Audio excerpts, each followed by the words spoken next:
Hey guys, this is Amanda from Team Edgar. First of all, just wanting to say thank you so much for everyone who's joining us from literally all around the world. I'm seeing so many different locations. If someone's in Cleveland, awesome. So am I, Kelsey. But we've literally got people from all over the world, Honduras, New Zealand, all over the US.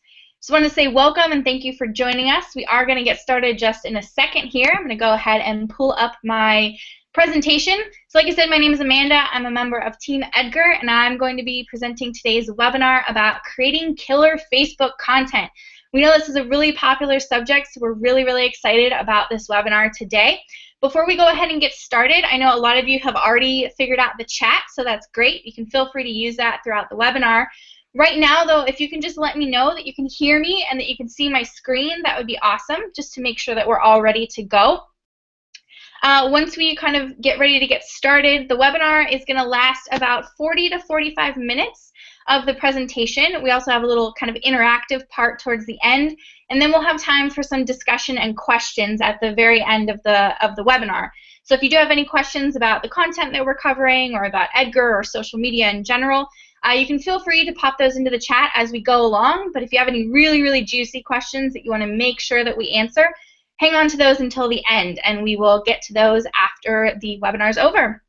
So I think we are all ready to go, so let's just jump right in so we don't waste any more time.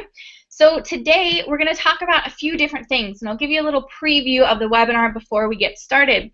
So first of all, we're going to talk a little bit about the reality of Facebook reach, so organic reach on Facebook, what it's doing, and what that means for your social strategy. We're also going to talk about why people share content on social media. So these are some kind of scientific, psychological reasons why people tend to share certain things versus others on social, which of course is important to know when you're creating your content. We're going to talk about some do's and don'ts for your Facebook posts, and this is going to be the bulk of today's webinar. And some of these do's and don'ts are going to come right from Facebook. So really good stuff there. And then we're going to, at the end, we're going to have some examples of some good and bad Facebook posts. So we're going to bring in Tom from our social media team to kind of do a little semi-interactive portion of the webinar where we're going to look at some examples of some not so great Facebook posts and then tell you what you could do to make them better. So that's always a fun part. And of course, we have to throw in a little teeny disclaimer at the bottom, just saying that, of course, these are all things that we do here at Team Edgar with our own Facebook account, and while we definitely stand behind these tips 100%, we, of course, cannot guarantee that doing everything we talk about here is going to skyrocket your Facebook reach and engagement. We certainly hope that the ideas that we're sharing are going to help you come up with a better strategy for Facebook, but just got to put that out there. So let's go ahead and get started. First of all, talking about the reality of Facebook reach. And this is kind of not a very fun reality. As we know, Facebook is constantly changing its algorithm all the time, and a lot of times it's not telling us what's happening behind the scenes. And so the average reach of a Facebook post is kind of always fluctuating. So for example, there's a website called LocoWise that round about every month or two, they do kind of a, not necessarily a study, but a look at a bunch of different Facebook pages to see what their average reach is. And you can see here by the numbers that it has changed drastically month to month from the beginning of this year. They just did another version of this study in July, and the rate there was, again, around 8%. As far as reach for a Facebook post. But in March, it was down to like 2.6%, which is pretty low. Now it's back up a little higher, but still 8.2, 8.3% is still not great reach on Facebook, and we do know that, but that's just the reality of Facebook reach right now. So we definitely need to kind of try some different things to reach more of that audience on a page. But basically, the takeaway from these numbers here, I'm not really much of a data person, but I definitely can tell you this, that reach on Facebook is unpredictable and it changes all the time. And like I said, Facebook doesn't always tell us when they're changing their algorithm, or doesn't tell us kind of what we can do to get better reach. So everything that we're going to talk about in today's webinar are some different things that you can try to increase that reach to get it as high as it possibly can be, even though the highest can still sometimes be pretty low. But that's always the goal, is to just try and get the best reach on Facebook. So going from there, I want to talk a little bit about some reasons why people share content on social. And these reasons are actually, they might seem like a little out of place for a webinar like this, but it is really important to understand why somebody would share something on a social network. And these are kind of, you know, ooey gooey psychological reasons in some ways, but they're interesting too. So first of all, the number one reason people would share content on social is so they can feel like they're delivering valuable and entertaining info to other people. So, you know, you've probably done this yourself. You've shared a funny cat video or a link to some article about, oh, like yesterday, there was an article about how they think they've found water on Mars. That's pretty cool. That's entertaining. That's interesting. I might share that because I find it interesting, and maybe my friends would find it interesting as well. So a lot of times people are sharing things simply because they think that for them it's entertaining, and for their friends or family or whoever they're friends with on Facebook, that they would also find it valuable and entertaining. Another reason is to just define themselves to other people. So this kind of ties into number one, because obviously the type of content that you're sharing on social media, and especially on Facebook, it does say something about you, right? Sometimes this is very blatant, like if you're sharing something political or religious on Facebook, that definitely says something about you and your beliefs and your values and opinions and stuff like that. But even if you're just sharing like cute cat photos on Facebook, that still kind of defines you and your like online persona. So just defining themselves to other people, so to their friends and family and peers, is another reason that people will share things on social. A third reason would just be to grow and enrich existing relationships. So for example, let's say that you're scrolling through your news feed and you see that you know, somebody posted an interesting news article, and you're like, oh, you know what, my friend Michelle would really like to read this, and so you share it with Michelle. Or maybe you see a really beautiful photo of mountains somewhere, and you tag one of your friends, and you're like, oh my God, we need to go here sometime. That's just a way of kind of enriching those relationships that you already have with people on Facebook, but you're sending them something or sharing something with them or tagging them in a photo or a status update, just to kind of like be like, hey, you might be interested in this too. The fourth reason is to feel a sense of self-fulfillment. This is kind of one of those, definitely a psychological one, but I mean, let's face it, in this day and age, when digital and social media is such a huge part of people's lives, that a lot of people do feel like if they're not, like, if it's not on social media, it didn't happen. You've probably heard that before.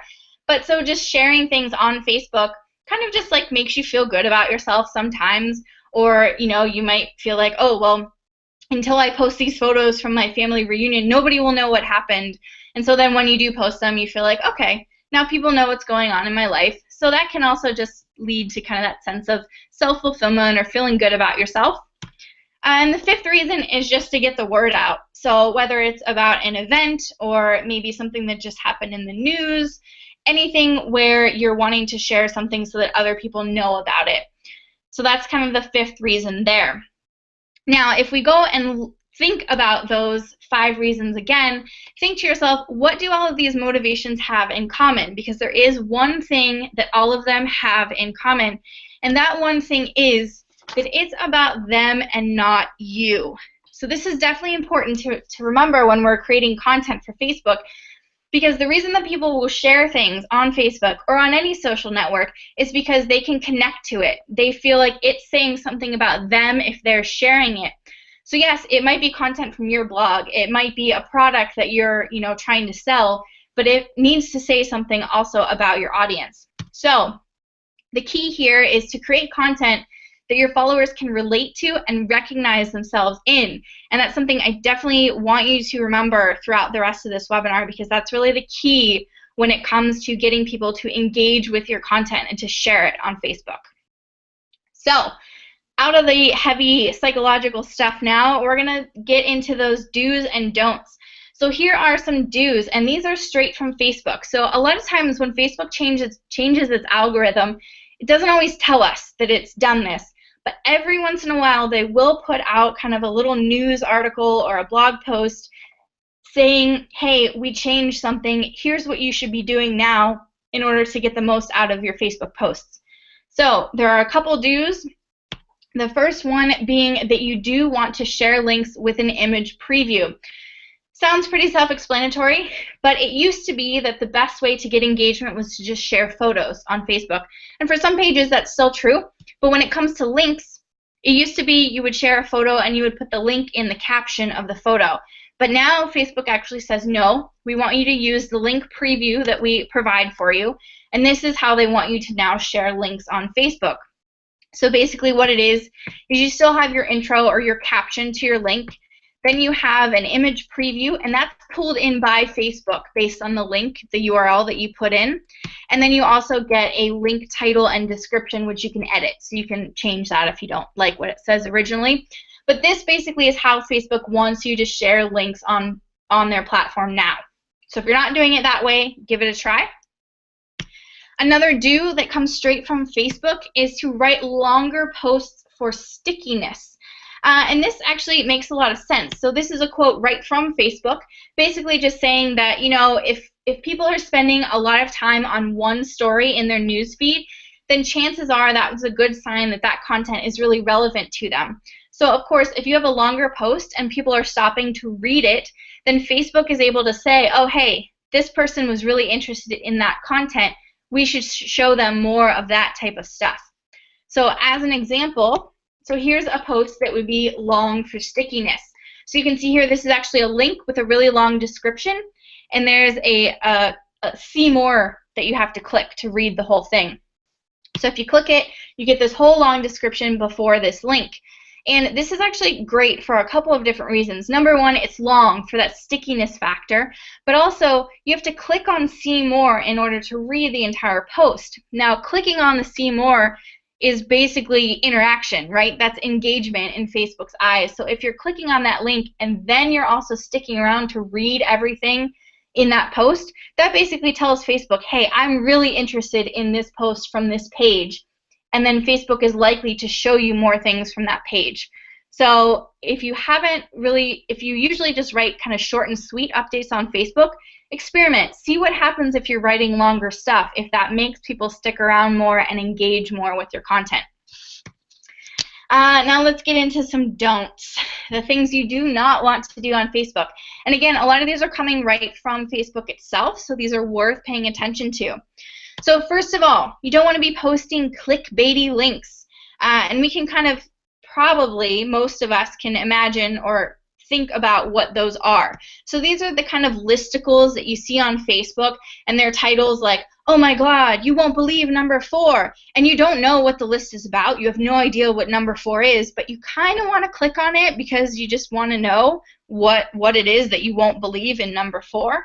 But Facebook doesn't really like these kind of clickbaity links because, again, they don't tell you anything about what you're about to read, so it could be something completely, you know, dumb and that you're not interested in, but you're going to click on it anyway just because of the clickbaity title. So Facebook has been trying to kind of get those out of the news feed more and more, so it's just something you don't really want to do. Plus, it's annoying if you click on one and then it ends up being something really stupid that you don't really want to read. It's a waste of time, right? Another don't is don't be too salesy. It can be really easy on Facebook to get really salesy, especially if you're selling a product or a course or something like that. But the fact of the matter is Facebook has ads for a reason, right? So a lot of people, are kind of against Facebook ads or paying to promote your page, and we're not really going to get into Facebook ads today because that really doesn't have anything to do with content. But I will say that they're effective. Here at Edgar, we pretty much only pay money to advertise ourselves on Facebook. That's like most of our marketing budget goes towards Facebook ads. So they definitely do work. But the fact of the matter is that there are Facebook ads and they're separate from your Facebook posts. So posts are supposed to be posts and ads are supposed to be ads. So if you want to get really salesy, you should probably look into Facebook ads rather than getting really salesy right on your Facebook page. Another don't is don't explicitly ask people to like or share. If you are going to ask people to, maybe tag a friend in a photo, like let's say it's a pretty photo of a lake and you might want to say, oh, tag a friend that you would like to swim here with. That's one thing, but to be explicitly like, please like this photo if you like it, or something like that, where you're writing in like all caps and you're just begging people basically to like or share your photo. Facebook kind of frowns upon that, and honestly it can get annoying for your audience as well if all you're asking them to do is interact with something. Yes, it is proven that if you can subtly suggest that people interact with a piece of content, that they are more likely to do it. But if you're being really annoying about it and really in people's face about, liking, sharing, commenting, then they're not as likely to do it. So if you're going to do that, be subtle about it. And I do have some examples of that later on in today's webinar.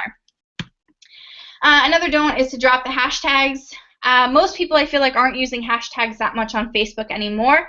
But if you are, hashtags definitely work better on Twitter than they do on Facebook. So, it just kind of clutters up your Facebook posts, especially, if you can remember some of your friends and family members who would put like 20 hashtags in a Facebook status update. It's messy and it's annoying, and they don't really work as well as they do on Twitter.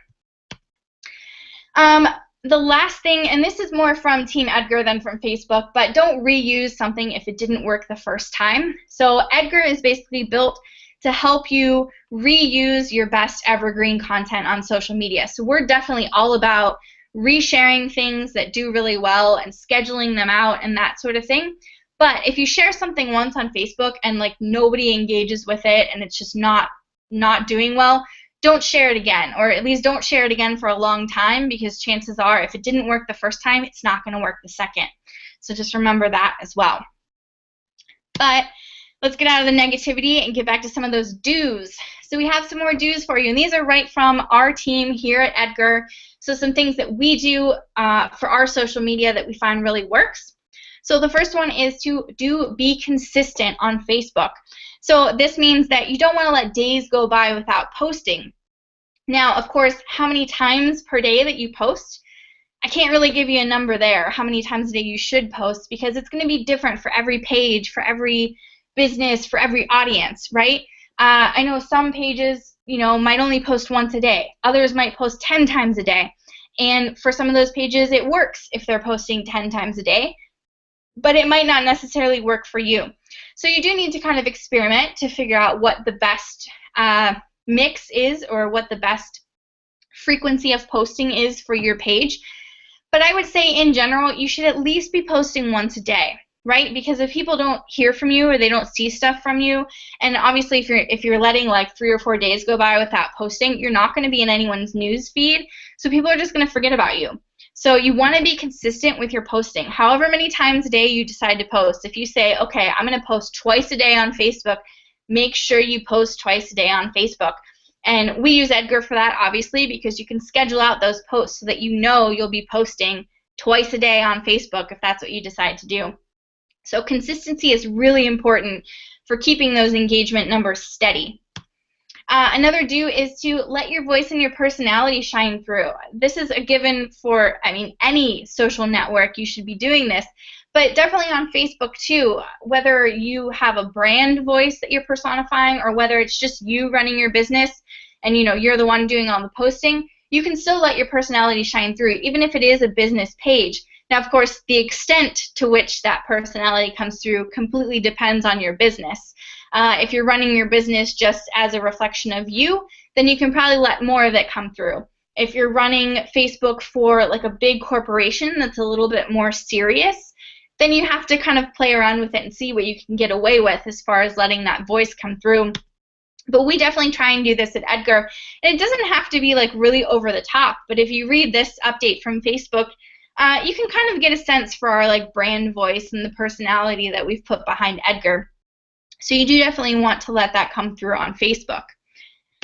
Another do from us is to make sure you engage with people who engage with you, right? Because we call this social media after all. You're supposed to be talking to people and building relationships and just engaging. So if you're posting, a status or asking a question or posting a really nice photo or recipe or something, and people are commenting on it or sharing it with their friends, make sure that you're popping in at least like once a day to see what people are saying.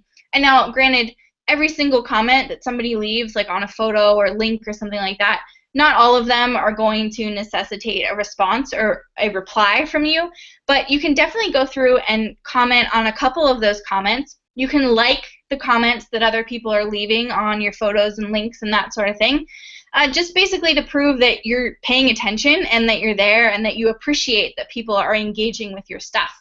Basically, if you can engage with the people who are engaging, more people are likely to engage in the future just because they can see that you're active and you really do care that they're there. Another do is to figure out the best times to post for that audience. So those people who are engaging with you, you want to make sure that they're actually seeing the stuff that you post, or at least having the best chance of seeing the stuff that you're posting. And the best way to do this is to use your Facebook Insights. So I got a little screenshot for you here on the next slide. If you go into your Facebook Insights, one of the first things that you'll see is this little graph, and it shows you when your fans are online. Now, up across the top, you'll see the days, and you can actually see which days of the week you have more of your fans online. You can also see at the bottom, this is the more important graph here, but this is where you can see the times of day that your audience tends to be online.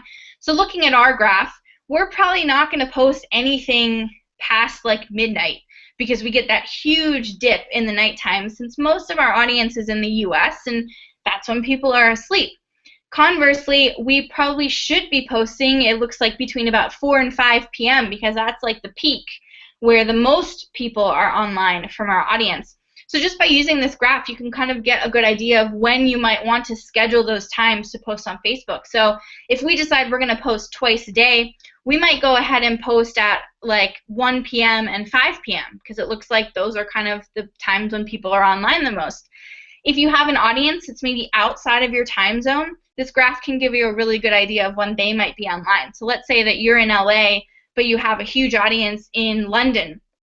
Then you probably won't be posting inside your normal business hours because you're going to be posting for that audience. But this graph will be able to show you when they're actually online so that you can plan accordingly. Another do from us is to try a variety of content and see what your audience responds to. So once you figure out the best times to post, you're going to have to experiment a little bit. And this goes back to just, Facebook's always changing things. So you always want to be trying something different just to see what works and what doesn't. And again, you can use your insights for this. So in that same tab, or one tab over from when your fans are online, you can click over to post types. And this is going to show you what types of posts are doing the best for you on Facebook. So you can see here that for us on our Edgar page, photos seem to do a lot better than links and status updates. Now, is this going to be true for every single page on Facebook? No, of course not. This is why you need to try different things and you need to pay attention to what works. So you want to pop into your insights maybe once a week, at least once every 2 weeks, to kind of see what's working and what's not. So based on this, we should probably post more photos because that seems to be what people engage with the most and they get the best reach. And, does that mean that we're not going to post links or status updates? No, it just means that we might post more photos than the other things since those seem to work a little bit better. So definitely try a variety of content and then use your insights to find out what your audience actually likes and is responding to the best. And as you're trying this different type of content, you definitely want to get visual. We definitely, if you think about it, think of the sorts of things that catch your eye on Facebook. Chances are it's going to be photos, it's going to be video, it's going to be stuff that's visual rather than just big blocks of text. So here you want to experiment with single photos, photo groups, videos, all that different sort of stuff. So, you can upload multiple photos into a status update in Facebook, and Facebook puts it into a little grid for you. You can experiment with single photos. Inspirational quotes seem to do really, really well for a lot of pages on Facebook. You also might want to experiment with video. You might not think your audience is interested in video, but depending on who you ask, it seems like the bigger the page, the more successful video actually does as content. So if you look at a page with like 10,000 followers, if they post a video, chances are it's actually going to get a decent amount of engagement. So regardless of your page's size, though, it might be something you can play around with just to experiment with because, again, you never know, and you're never going to know unless you try it. So definitely get visual and try some different things. And then again, use your insights to find out what's actually working. Another do from us is to share other people's content on Facebook, or what we call OPC. This can be just anything that was created by someone else. That could be links, it could be quotes, it could be photos, just anything that you find online that is not created by you. It's not your product, it's not your blog, it's from somebody else. And what you want to think about when you're looking for this type of content is obviously keep your audience in mind. You want to find things that would entertain and interest them, and it doesn't always have to be about your business. So I have a really good example here. A few months ago when we were doing another webinar, somebody asked in the chat, she was like, you know, I own a brick and mortar business and we sell flavored popcorn. And she said, do you think that we should maybe try sharing some movie reviews on our Facebook page, or even writing our own movie reviews? And a lot of us in the webinar were like, yeah, you know what? That sounds like a really cool idea, because what goes together better than movies and popcorn? So even though it's not going to be related to her popcorn business directly, it's still kind of tangentially related because it's movies, and when you think of movies, you usually think of popcorn, and vice versa. So that's just kind of, you can get a little bit creative with it and just think of things that would interest your audience, and then find other content that's related to that. You can also kind of not necessarily cheat off your neighbor's paper, but definitely pay attention to what other people in your niche or in your industry are doing. So if you see other pages in your niche that are sharing something, whether it's a link or a photo, all at once, then you should probably try sharing it too, because Facebook does seem to give weight to things that a lot of people are sharing at the same time. So if you see, and say for example, you see like 7 different travel pages sharing a link from BuzzFeed about, like, you know, the 10 most beautiful places in the world or something like that, and all these people are sharing it at once, and you have a travel page, chances are if you share it, it's probably going to do pretty well, because Facebook has seen all these other people share it before you. So it's worth trying. It's not going to work every single time, but if you're kind of keeping an eye on what other similar pages to you are doing, it can give you kind of hints to things that you can try as well. And Facebook actually gives you a way to do this. So there's this feature in Facebook called Pages to Watch. It's if you go to your insights and scroll all the way down to the bottom of that very first page, you'll see this, and it just says Pages to Watch, and it says compare the performance of your page and posts with similar pages on Facebook. So you can add, I'm not exactly sure how many pages you can watch at one time, but it's like at least 10, I want to say. So you can add all these different pages that are similar to yours. You can see here that you'll see the total number of page likes, you'll see how many times they posted in a week, and you'll see their total engagement. So if you're kind of looking at this and you see that one page has engagement that's like off the charts, so for example here, Social Media Examiner, they don't have the most page likes on this list. They are posting the most frequently, but their engagement is like off the charts. They've got like 10,000 people engaged just in 1 week. So I would probably be like, I wonder what they're doing to get all of that engagement. So then I would pop over to their page, look at the sorts of things that they're sharing, looking at what their audience is actually responding to, and then using that to inform my decisions on what I'm going to share on my page. Not saying you should completely copy what another page is doing, but it definitely could just make you a little bit smarter about what you're trying on your page, and maybe give you some ideas for something to do that you didn't even think of before. So definitely take advantage of this feature if you're not already, because it is really useful. So now that we've gone through all the do's and don'ts, I want you to think back to those 5 reasons that people share content. And remember, we said that the key is to make it more about them than you. And I have a couple examples just really quickly to show you. So on the left-hand side, we actually have a post from Edgar. And this is a link to our blog. It's something that we wrote after we'd been in business for a year. And it's just basically like lessons that we learned in our first year. And you'll see in the description it says, you know, here's what we didn't see coming and what you should know before you launch. So here we're trying to make it more about the person reading this update than about us. I mean, yes, it's a link to our blog post, but we're also saying, hey, you could probably learn something from this too if you're planning on launching a business. If we go over to the top right, the Coca-Cola status update. So you know Coke has been doing this whole share Coke thing where they've got like the names on the cans and bottles and that sort of thing. Well, this is a cool thing that they did. They said that we've partnered with Google to help you discover facts about your name and then share them with friends. So it's kind of cool. It's still related to their Share a Coke campaign, but it's actually more about, hey, do you want to like learn what your name means or figure out some cool stuff about it? Go to this link. So it's really more about the person reading that status than about Coke's campaign. And lastly, so the bottom right here, Finding the Universe is a travel page on Facebook with like almost 500,000 fans, I think. And every single Sunday he shares a sunset photo. And also every single Sunday he asks people to share their sunset photos like in the comments under his. So this is a great example of how to be subtle about asking people how to do something on a Facebook post. So, you know, yes, he's sharing this awesome sunset photo, but then he's saying, hey, why don't you post your sunset photos below? So he is asking for engagement, but he's doing it in a way that makes it more about the person who's going to share a photo of their favorite sunset rather than about him and his sunset photo. So it's a really actually smart way to go about it, and those posts on his page do always get tons of engagement. So, threw a lot at you. But now it's time for the slightly more interactive version of our Hangout today. So we are going to bring in Tom, who is the voice of Edgar on social media. So if you've ever, you know, read some of our tweets or some of our emails and just been like, hey, this Edgar dude sounds pretty cool, most of that is thanks to Tom. So Tom, are you here?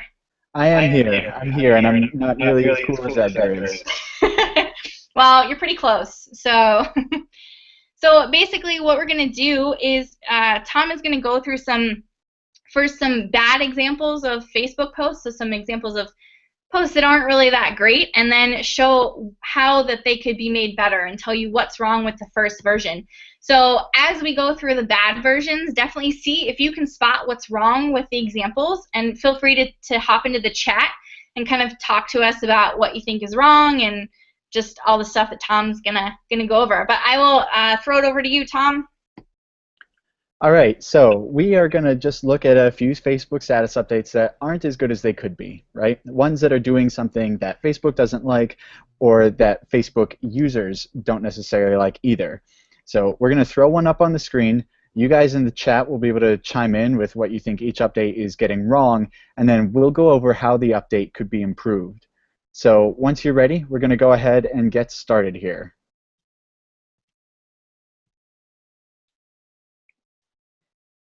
All right, now can everybody see what's on the screen? I know that we were getting that switched over here.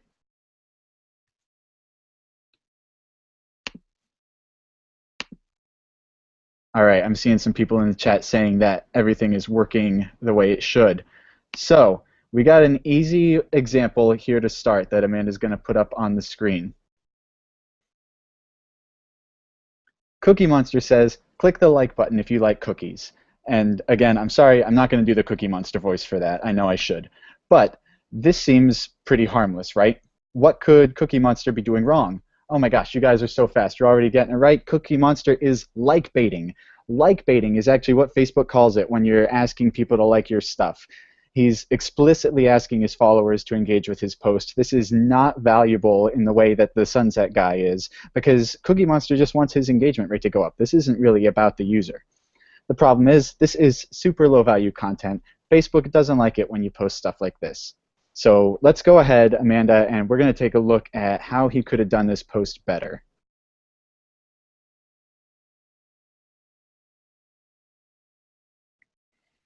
All right, so now we have an example of how this post could be better. Professional Cookie Monster has the right idea. He wants engagement too, but he's getting it by actually getting involved with his followers.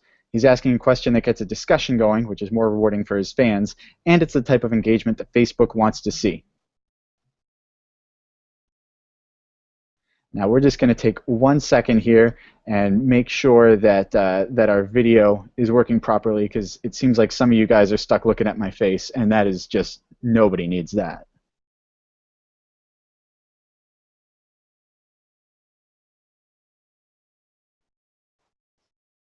Hey guys, thanks for bearing with us. I am sorry that you are stuck looking at my mug here.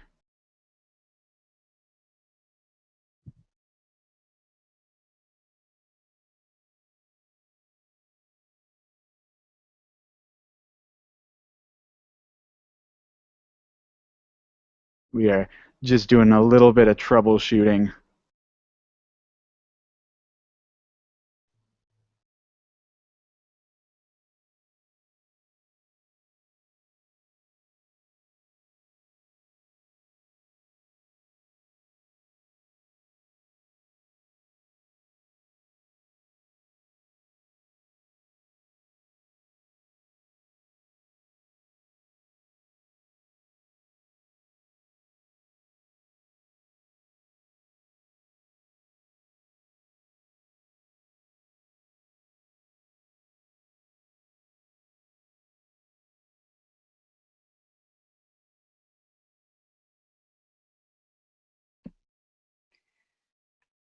All right, guys, sorry about the trouble. We're going to try this again. And I'm going to have to take over from Tom because for some reason we can't get the slides to work when Tom is actually talking. So Tom's going to supplement me in the chat. I'm sorry, you're not going to be able to hear his silky smooth voice anymore, but we'll still get through these examples for you.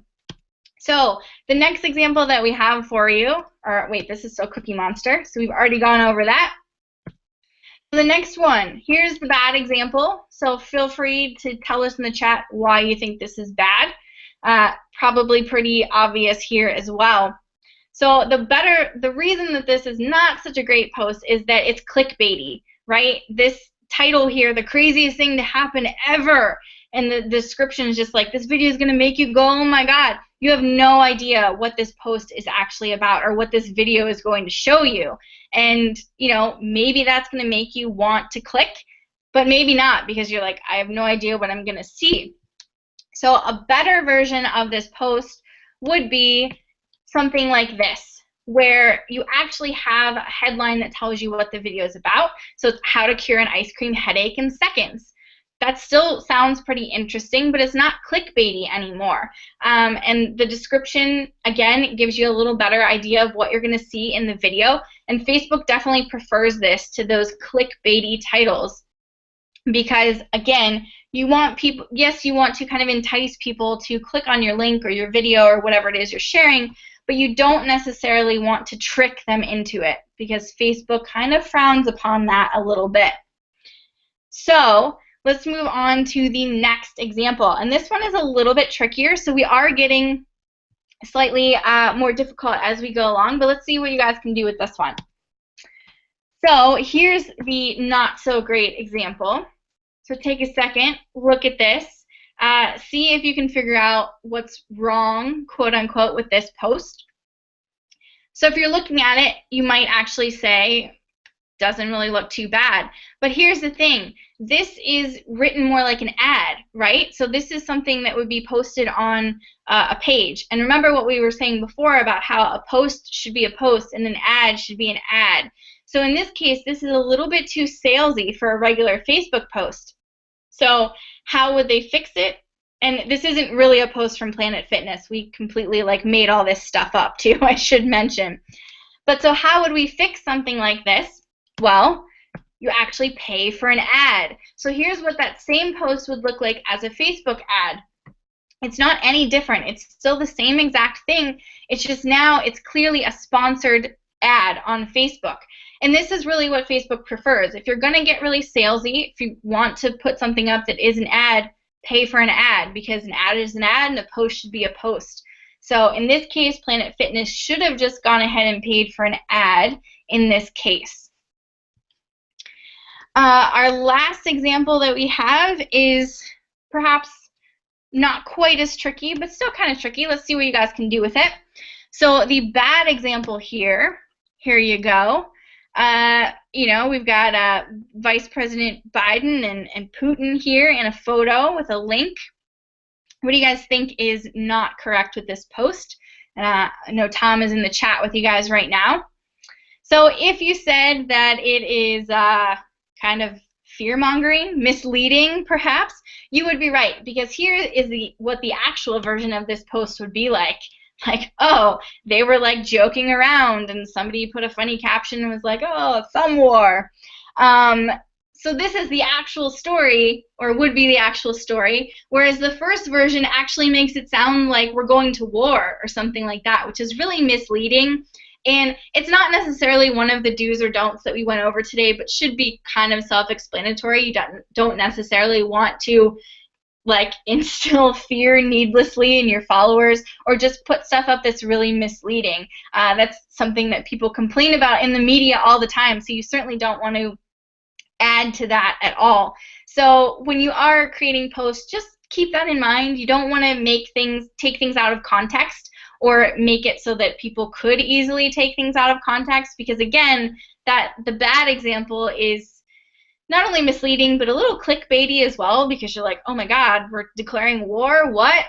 And then you go to it and find out that that's not actually the case at all. So it's misleading and clickbaity, and just definitely not something you want to be doing on Facebook. And again, I'm sure Tom is giving you some more commentary in the chat there about these examples, but these are just kind of like a quick way to kind of wrap your head around some of these tips that we've been giving you a little bit better. So the good versus bad. And of course, these aren't real world examples, but you probably can definitely apply them to things that you've seen on Facebook, or maybe even some status updates that you've written yourself. So we are going to go ahead and wrap up here so we can get to that Q&A at the end. So basically, to just briefly wrap up what we've gone over today, first and foremost, you want to keep your audience in mind. Like we've been saying this whole time, you need to make your content feel like it's more about them than you, even though it is your content, and it might be about your site or your product or your business. But you want to make sure that your audience can relate to it in some way, because if they can, then they're more likely to share it. Secondly, don't be annoying. Don't use those clickbaity titles. Don't be begging people to share your stuff. You know, basically don't do anything that you would be annoyed by if somebody else did it on Facebook. Third, make sure you remember to experiment and try new things. Like we've said, Facebook's algorithm is changing all the time, and the only way to figure out what's going to work and what's not is to try different things. So if you've never tried posting a video on Facebook before, try it and see what happens. If you usually only share one type of photos, try sharing something else.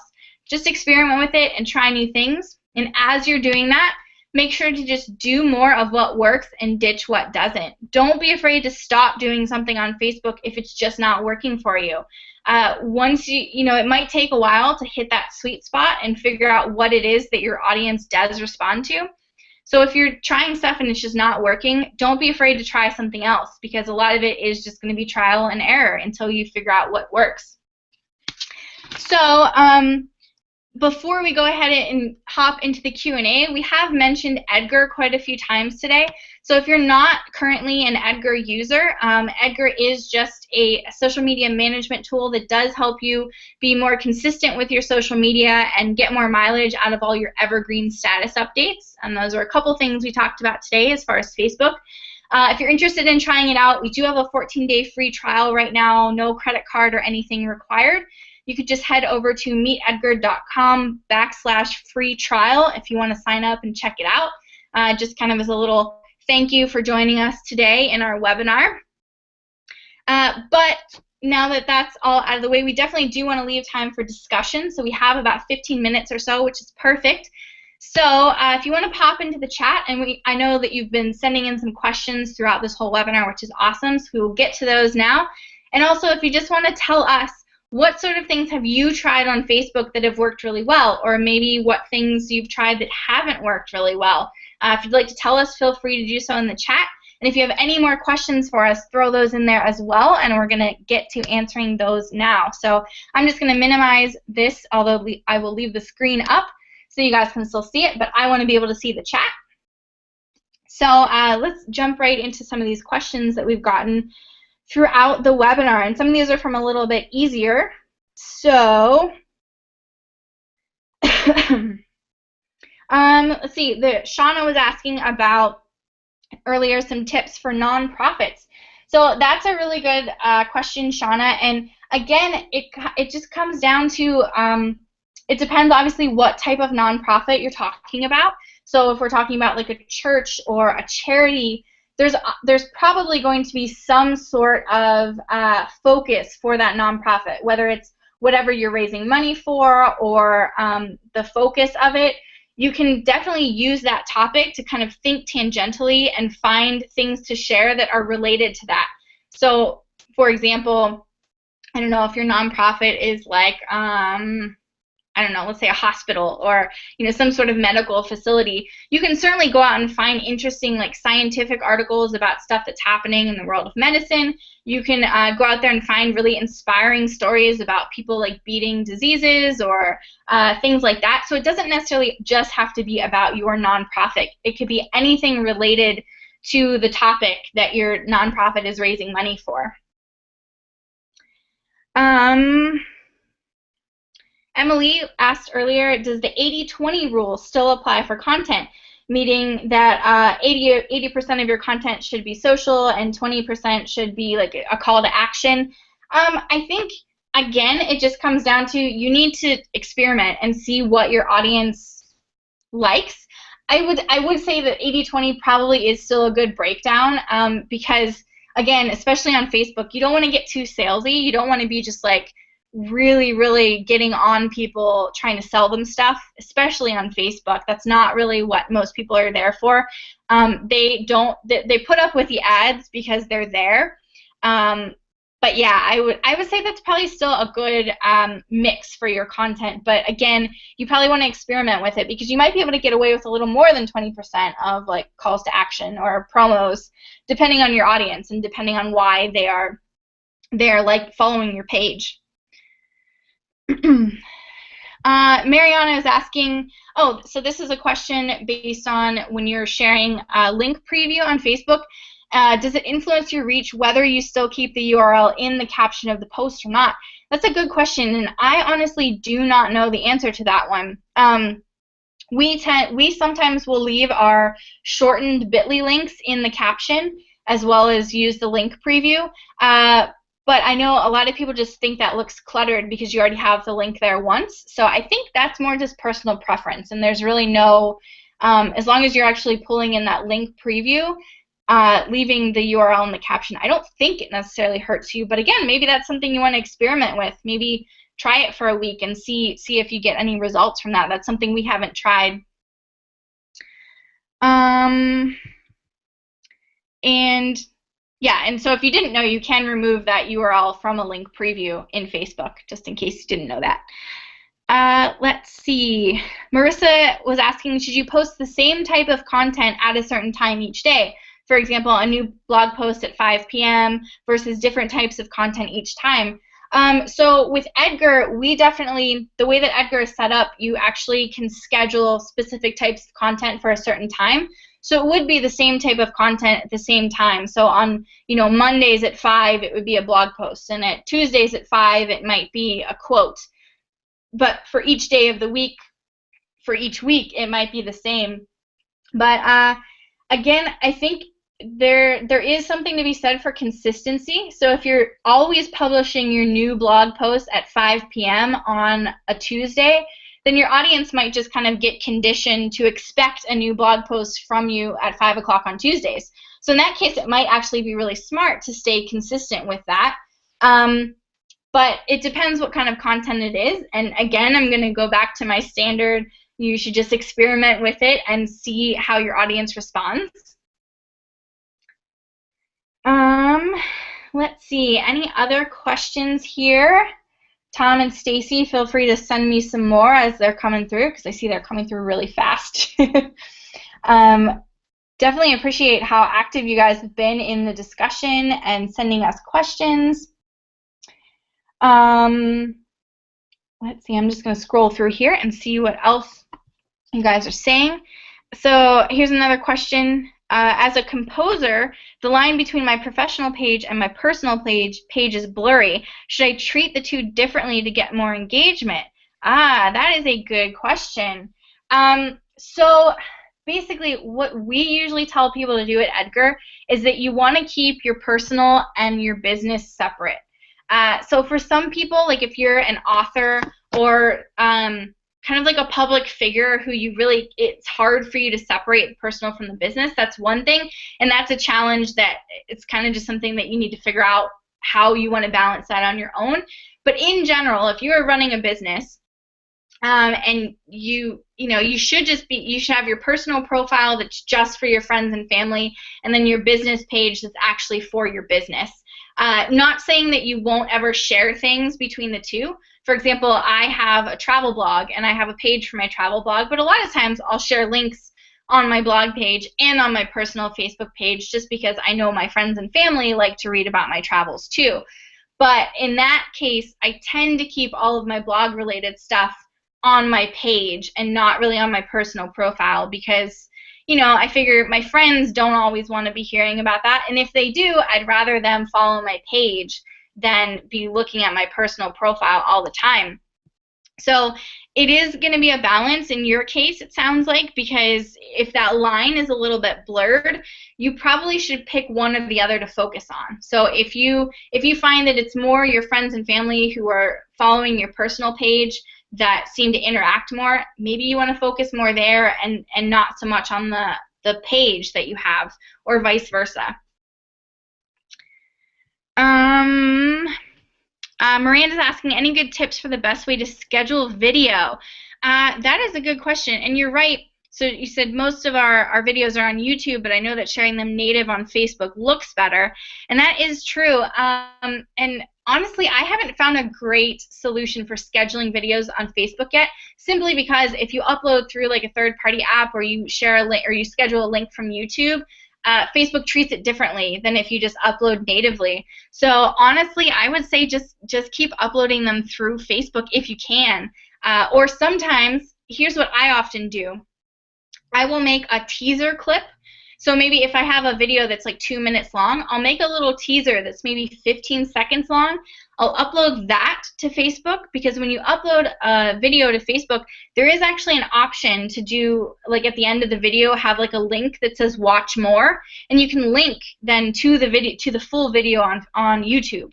So sometimes I'll do that because it still will get people to watch that little clip, and then anybody who actually watches until the end might actually go and click through to YouTube. So that's kind of what I've been experimenting with. But again, video on Facebook is relatively new, the way that they're kind of favoring native video now. So it's just something you have to try and see what will work for you. I know that's been my answer for a lot of these things, but that really just is the best thing to do sometimes. But I would maybe try making a little teaser and then linking to the full video on YouTube if you find that most of your videos are going to YouTube anyway. Because of course YouTube is its own social network, and YouTube is like the second largest search engine next to Google. So you don't want to necessarily ignore YouTube for Facebook. So if you can find a way to kind of make them play nice together, that's probably worth it. Another question, so should you include Facebook ads in your content frequency? For example, if you post twice a day on Facebook, like we were talking about, and you're running ads, would you count that towards your total per day? Good question. I would say I probably wouldn't count it towards my total, but it also depends what type of ads that you're running. If you're running, let's say, ads to get people to like your page, or if you're running ads, let's say, to like your sales page on your website, which is what we do at Edgar. We run ads to our like Meet Edgar page to get people to sign up. And we certainly don't count those in our like daily sharing numbers, mostly because they're going to show up in different people's news feeds based on who you're targeting in that ad.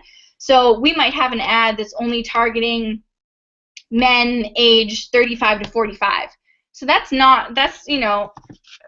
as far as our audience goes, that's probably a small fraction of the people who are following our page. So yes, people are going to see that in their news feed, but not necessarily everyone who is following our page is going to see that. So in that case, you're not going to count that in your posting frequency, just because based on how you targeted it, it might not actually show up to any of your current users. So I think it's safe in most cases that you don't need to worry about that like affecting your posting frequency. The only time when it would maybe affect it is if you're boosting posts on Facebook. So if you're using that boost post button, because then that's something that you've already posted to your page that you're going to be then putting into an ad. But that's a little bit different because you've already posted it. So it's not like it's an extra thing happening, if that makes sense. Rachel is asking, are guidelines different for B2B and B2C companies? That is a good question. I would say probably not really. Again, it does, of course, depend on your audience, but at Edgar, I would say we're definitely, we're B2B. You know, we're selling to small businesses, basically. So, but these are definitely all the tactics that we use, and I think that they are definitely the same whether you're B2B or B2C.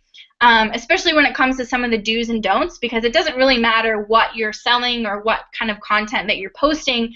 You still need to keep the same things in the back of your mind that, you know, if you are a B2B, you still want to make it about how your product or your course or whatever it is can help whoever's reading that Facebook post. So even if it's like another business that you're trying to sell to, you're still trying to solve a problem for them, and so therefore your content can still be more about them than about you. And of course, even if you are more like B2B than B2C, you can still share stuff that's not, you know, it doesn't have to be salesy, right?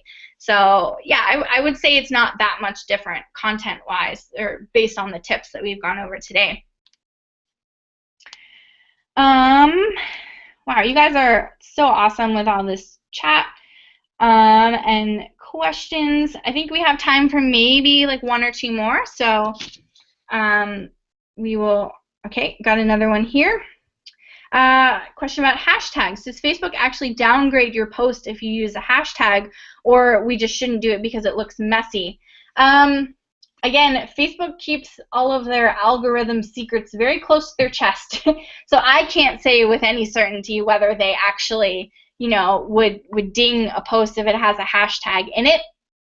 I just know hashtags you use them on Twitter really for kind of organization and to categorize what you're posting, and people tend to search for hashtags on Twitter a lot, whereas on Facebook people don't really search for hashtags, so using them on a post isn't necessarily always going to be that useful for people.